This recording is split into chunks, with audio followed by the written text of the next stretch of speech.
Here is something you didn't know. Even before Justice Scalia's sudden death, there were some who were already planning to block President Obama's nominees to any federal court.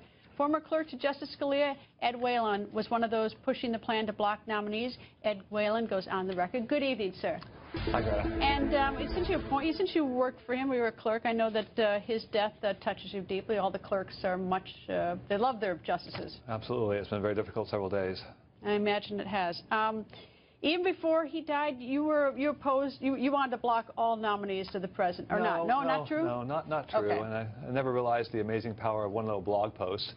First of all, the discussion is dangerous, isn't it? Yeah, the discussion is about appellate court nominees only. President Obama already has, in his second term, basically as many as President Bush had during his entire second term. And let's have in mind, just to understand the narrative of what happened.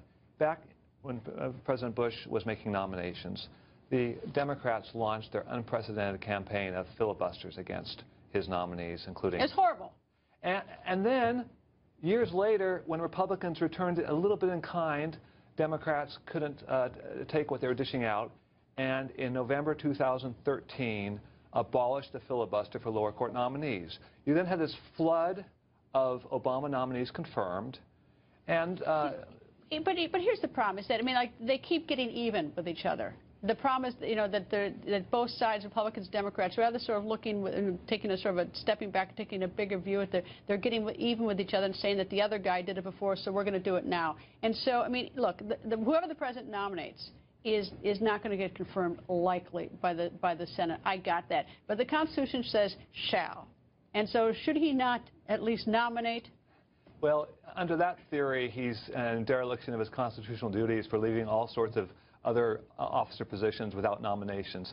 No, look, what that provision means is it's the president who makes the nominations, not someone else. There's no constitutional obligation to make a nomination as soon as there's a vacancy. Otherwise, he's already in dereliction now. What does he... But of course he goes. Of course he has a right. I'm sorry. Of course he has a right to make a nomination. No one's contending otherwise. What Senate Republicans are saying is that nomination is not going to go anywhere, so, why are you wasting our time? Why not have a hearing, and why not, let's hear from our U.S. senators and have this, sort of robust debate about it. I know they're going to say no in the end to it, but why not have the American people at least say a robust debate about the Supreme Court? Have you seen any of the hearings of the last 20 years? A hearing isn't going to provide very meaningful information.